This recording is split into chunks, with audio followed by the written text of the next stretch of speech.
Hi everybody, here we are, we're ready for Chapter 5, Live Small.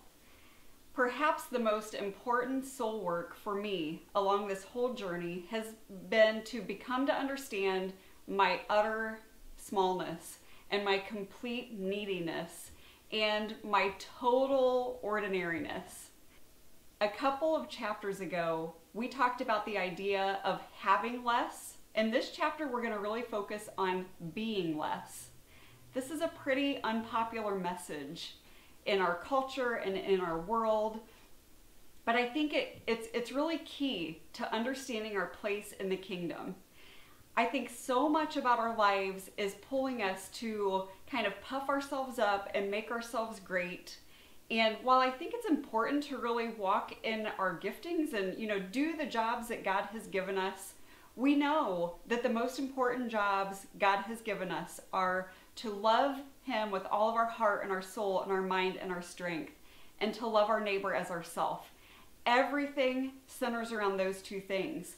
And I think in order to really love God well, and in order to really love our neighbor well, we have to begin to embrace our smallness. He is God and we are not. So it makes sense that life should feel too big sometimes. It makes sense that the world should feel too big sometimes. That's where we need to rest. Rest small in the palm of His hand. When we can begin to sort of chuck our ego and our reputations and all of our big ideas about what the world is telling us we need to look like, and instead embrace this real sense of humility and embrace this true sense of who we are just as failing humans who need God to conquer everything that we come up against. That's when we're really positioned to love the people around us well. When we can come to them in need. When we can come to them not as a savior, but just as a friend.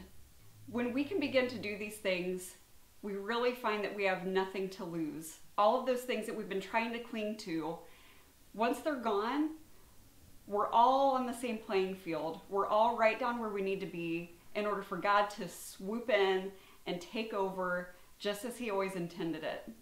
So as we head into this chapter, I want you guys to really press into that feeling of smallness. And for once, you don't have to be big and you don't have to be great. And if we can rest in that place, if we can begin to make a habit of just kind of lingering small, I just think there's so much power in that. So I want to encourage you to dig deep into those places while you continue in through chapter 5.